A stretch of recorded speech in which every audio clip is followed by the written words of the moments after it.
President of the Convention, Mr. Peyton Randolph, in this year of our Lord, 1775, we, the Second Virginia Convention, are meeting to discuss several resolutions regarding our meeting in Richmond instead of the usual location of Williamsburg. As you all know, we had to change locations abruptly to avoid the interference of Lieutenant Governor Dunmore after having disbanded the House of Burgesses. Therefore, we are meeting today not in the capital of our fair colony, but here in Richmond at St. John's Church.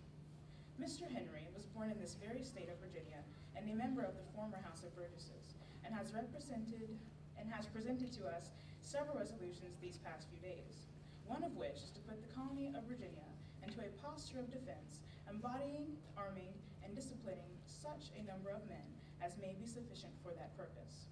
The situation has escalated as Parliament and the ministry have started to bear down upon us with even greater force. The brave act of rebellion by our brothers in Boston has been met not with recognition, but with continued animosity. Last month, a provincial congress was held in Massachusetts, during which John Hancock and Joseph Warren began defensive preparations for a state of war. Parliament has since declared Massachusetts to be in a state of rebellion and has begun to amass troops in Boston. Shall we join our brothers in Massachusetts in preparing for war and fighting against the injustices of the repressive acts of Parliament, which our Continental Congress in September of last year declared intolerable and not to be obeyed? I urge the delegates to consider gravely the implications of the continued atrocities put on us by Parliament. But before we vote, Mr. Henry has asked to say a few words.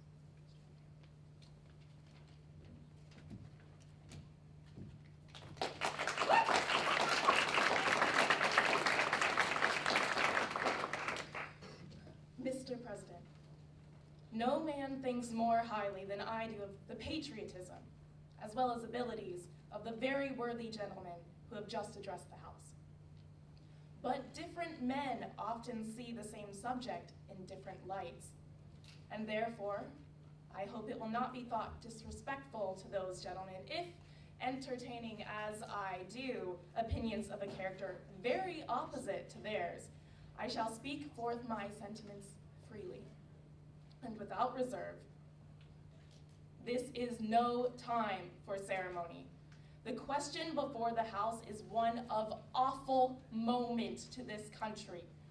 For my own part, I consider it as nothing less than a question of freedom or slavery. And in proportion to the magnitude of the subject, ought to be the freedom of the debate. It is only in this way that we can hope to arrive at truth and fulfill the great responsibility which we hold to God and our country. Should I keep back my opinions at such a time through fear of giving offense, I should consider myself as guilty of treason towards my country and of an act of disloyalty toward the majesty of heaven, which I revere above all earthly kings. Mr. President, it is natural to man to indulge in the illusions of hope. We are apt to shut our eyes against a painful truth and listen to the song of that siren till she transforms us into beasts. Is this the part of wise men engaged in a great and arduous struggle for liberty? Are we disposed to be of the number of those who, having eyes, see not, and having ears, hear not? The things which so nearly concern their temporal salvation. For my part, whatever anguish of spirit it may cost, I am willing to know the whole truth, to know the worst, and to provide for it. I have but one lamp by which my feet are guided, and that is the lamp of experience. I know of no way of judging the future but by the past, and judging by the past, I wish to know what there has been in the conduct of the British ministry for the last 10 years to justify those hopes with which gentlemen have been pleased to solace themselves and the House. Is it that insidious smile with which our petition has been so recently received? Trust it not, sir. It will prove a snare to your feet. suffer not yourselves to be betrayed with a kiss. Ask yourselves how this gracious reception of our petition comports with these warlike preparations which cover our waters and darken our lands. Our fleets and armies necessary to a work of love and reconciliation. Have we shown ourselves so unwilling to be reconciled that force must be called in to win back our love? Let us not deceive ourselves, sir. These are the implements of war and subjugation, the last arguments to which kings resort. I ask gentlemen, sir, what means this martial array, if its purpose be not to force us to submission? Can gentlemen assign any other possible motive for it? Has Great Britain any enemy in this quarter of the world to call for all this accumulation of armies and navies? No, sir, she has none. They are meant for us. They can be meant for no other. They are sent over to bind and rivet upon us those chains which the British ministry has been so long forging. And what have we to oppose them? Shall we try argument? Sir, we have been trying that for the last 10 years. Have we anything new to offer upon the subject? Nothing. We have held the subject up in every light possible, but it has all been in vain. Shall we resort to entreaty and humble supplication? What terms shall we find that have not been already exhausted? Let us not, I beseech you, sir, deceive ourselves.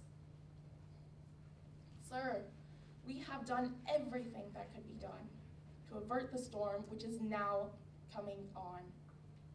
We have petitioned, we have remonstrated, we have supplicated, we have prostrated ourselves before the throne and have implored.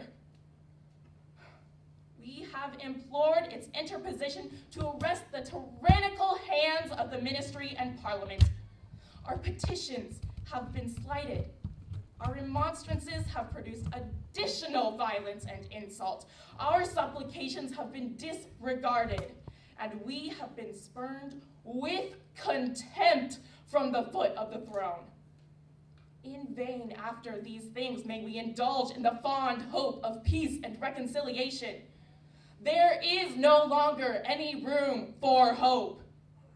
If we wish to be free, if we mean to preserve inviolate these inestimable privileges which we have been so long contending, if we mean not basely to abandon the noble struggle in which we have been so long engaged and which we have pledged ourselves never to abandon until that glorious object of our contest shall be obtained, we must fight.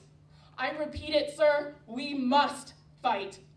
An appeal to arms and to the God of hosts is all that is left us. They tell us, sir, that we are weak, unable to cope with so formidable an adversary. But when shall we be stronger? Will it be the next week? Or the next year? Will it be when we are totally disarmed, and when a British guard shall be stationed in every house? Shall we gather strength by irresolution and inaction? Shall we acquire the means of effectual resistance by lying supinely on our backs and hugging the delusive phantom of hope until our enemies shall have bound us hand and foot?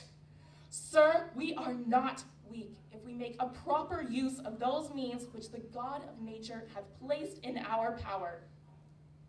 3 millions of people armed in the holy cause of liberty, and in such a country as that which we possess, are invincible by any force which our enemy can send against us. Besides, sir, we shall not fight our battles alone. There is a just God who presides over the destinies of nations, and who will raise up friends to fight our battles for us. The battle, sir, is not to the strong alone. It is to the vigilant, the active, the brave.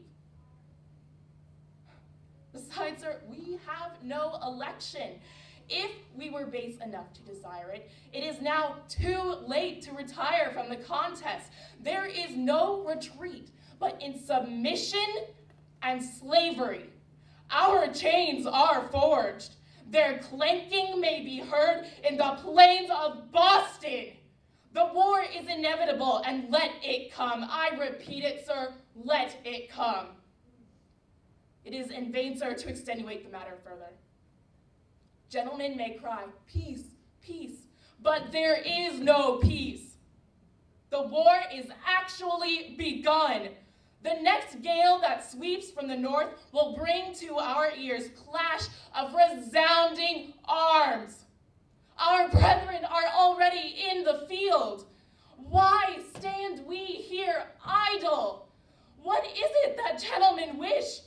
What would they have? Is life so dear, or peace so sweet, as to be purchased at the price of chains and slavery? Forbid it, Almighty God!